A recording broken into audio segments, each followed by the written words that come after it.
অন্যের গাছের ডাঁটা পড়তে গিয়ে ধরায় পড়ে যাব, এটাই ভেবেছেন তো?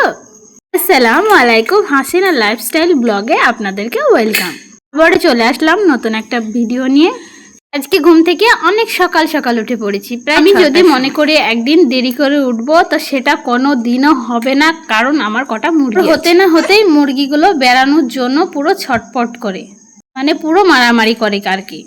তো চিল্লাপাল্লা করে যে আমার ঘুমটা 6টার সময় ভেঙে গেলেও আর ঘুমাতে পারি না।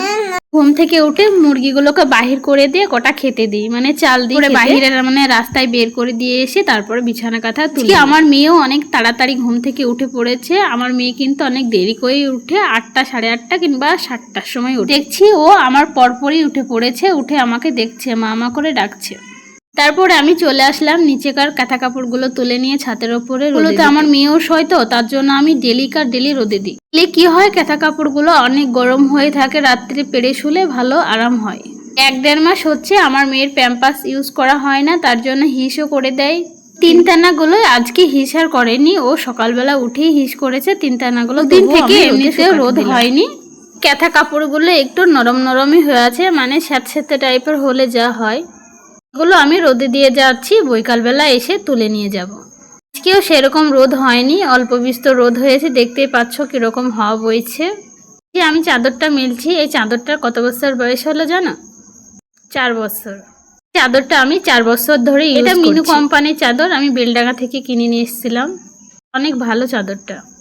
এই যে আমাদের বাড়ির ব্যাক সাইডে একটা ডাঁটা গাছ আছে, তা ওনারা বললো আমাদের কটা ডাঁটা পেড়ে দাও, প্রয়োজন হলে তোমরা কটা নাও, রান্না করে। আমি তো সেরকম ডাঁটা রান্না করা খাই না, খুব অল্পই খাই।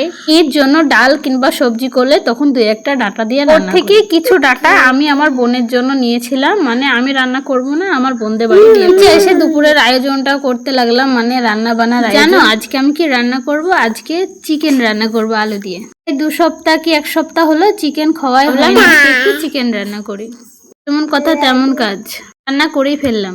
যে আমি ফুল গাছটা সকালবেলায় দেখে গিয়েছিলাম, পানি ছিল তখন, অনেক জীবন্ত ছিল। এখন দুপুরবেলায় উঠে দেখছি ওটাও মারা যাচ্ছে। ওটাকে একটু পানি দিয়ে নিচে চলে এসেছি। নিচে মানে দুপুরকার যে ঝাড়ুগুলো দিতে হয়, আমি ঘর দিয়ে ঝাড়ু দেবো এখন। তো আমার মেয়ে ঝাড়ু দিতেই দিচ্ছে না, কোলে চাপার বায়না করছে। ঝাড়ু দিতেই আমি কোলে নিয়ে ঝাড়ু দিচ্ছি। ঝাড়ুটা বড় হওয়ার কারণে ওকে কোলে নিয়ে ঝাড়ু দিতে আমার সুবিধা হচ্ছে, তার জন্য কিছু আর মনে হচ্ছে না। তো ওকে কোলে নিয়ে আমি ঝাড়ুটা দেওয়া কমপ্লিট করি। আমার ভিডিও যদি তোমাদের কাছে একটুখানিও ভালো লেগে থাকে তা প্লিজ একটা লাইক করব এবং কমেন্ট করে আমাকে জানাবে আমার ভিডিও কেমন লাগলো।